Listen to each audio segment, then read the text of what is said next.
start. Did I get it? And Oh.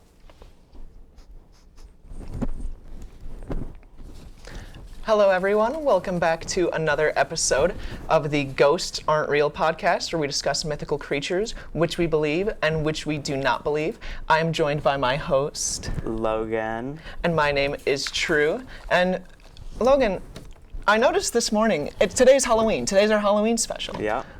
You're wearing a Santa hat. Uh-huh. Well, it's basically Christmas season. And I decided that we're going to change the topic of the podcast because we talk about ghosts all the time. It doesn't really matter at this point. We've already decided that they're not real. We have decided. We've had many episodes deciding they aren't real. But it's Christmas season, so. Interesting that you think that. Yeah. Well, it is. So, why do you want it to be Christmas so early? I don't want it to be Christmas so early, it just is. Okay, well, what's so great about Christmas? Well, Santa is pretty great. Did you know that in 1927, the Secretary of Commerce issued Santa a official pilot license? There's no way. There is way. And it still works? He's still allowed to use the same one? I would assume. Okay. Maybe he gets it renewed. I don't know. I don't know him personally. Sure. But Secretary of Commerce, you gotta believe that. That is a pretty big feat. It is. It is. And speaking of his pilot license, he's got the fastest vehicle in the world. To get to every good child's house, his sleigh and reindeer need to go at least 1,280 miles per hour to deliver all those toys. But before you start arguing, he's magic, and so are his reindeer. And he has a pilot license. Don't forget that. So it actually is realistic. You know, I guess I can't argue with the Secretary of Commerce. Yeah, you can. 1,280 miles an hour, though. I feel like all of his skin would just fly off. How does a human go that fast? He's not. He's magic. Huh. Yeah. Actually, I have proof. Proof? Yes, proof. I have this picture, which you can't see very well, but that's proof. That is... Wow. Yeah. I didn't know he was real like that. Yeah, he is.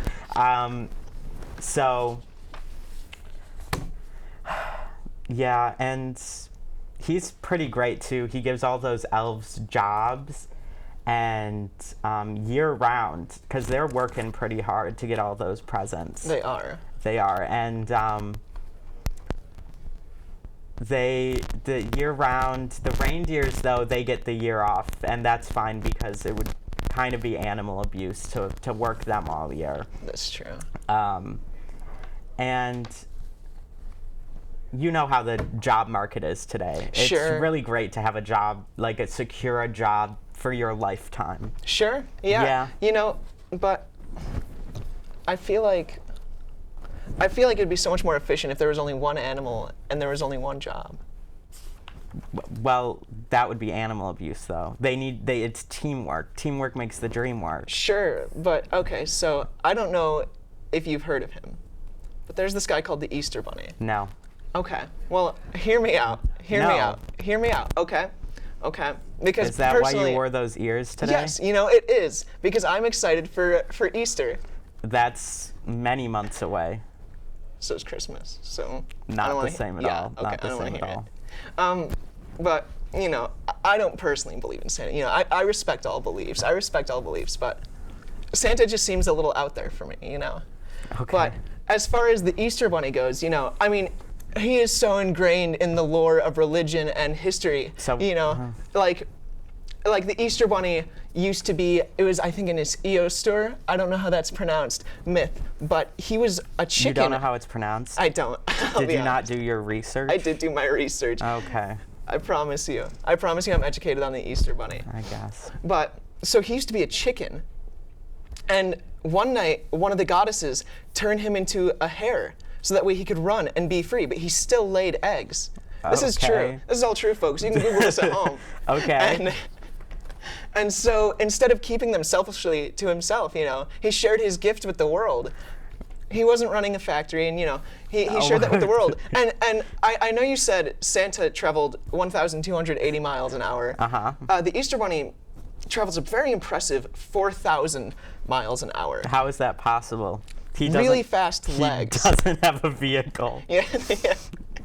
He's got really fast legs. And also, I mean, Santa can be seen as like this kind of symbol of greed, almost, I think some people would say, right? But the Easter Bunny has always been meant to represent purity. The Easter Bunny was there with the Virgin Mary when Jesus was born. There were hares in there, not the Easter Bunny himself, but hares have always been a part of this kind of purity, right? And so for that imagery to come through in Easter and for him to share his gift, I just believe it's so much better than having a factory with underpaid workers. How do you know they're underpaid? I don't. I'm lying. Yeah. Wow. Maybe they have a union. But no, I mean, additionally, Easter is kind of the mark of a beginning, right? And I'm always looking forward to a beginning because Easter is, the first big Christian Catholic holiday of the year. It is marked in the springtime with imagery of eggs and flowers that bringing life.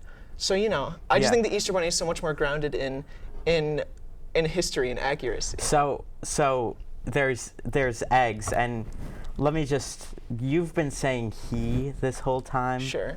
Are you saying that, what are you implying with Girl, this? the Easter Bunny can be whatever she wants. Okay. Just making sure we're all on the same page that the Easter Bunny, if they are real, which I don't think they are, is a transgender icon. Shout out to the Easter Bunny. Shout out to the Easter Bunny, who's not real. And we can disagree as much as we want on the Easter Bunny, but at least we don't believe in ridiculous things like Cupid or something. Well, right? I'm actually glad that you said that because I do believe in that. And you were saying stuff about goddesses. Well, Cupid is actually the Roman god of love, desire, and attraction. So if you're believing in goddesses, I don't see why you wouldn't believe in Cupid. You bring up a good point. Yeah, I do. And as we all know, he has a bow and arrow, but I don't know if you do know this, but he's got an arrow that's sharp and has a golden tip, and that's to make people fall in love with each other. And then he has this dull lead-tipped arrow to make people fall out of love or even hate each other. That's actually crazy. No, it's not. People sometimes need the push in the With right... With lead?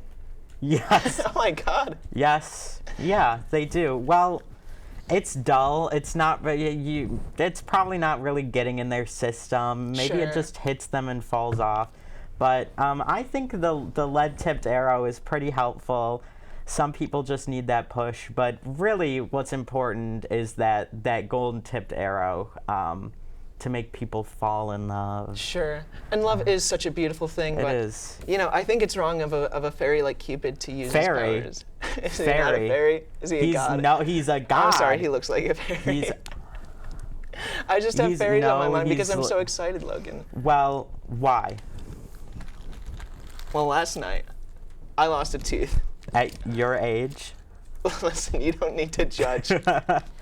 I'm here to be fully open and honest and vulnerable with you, and look what I got.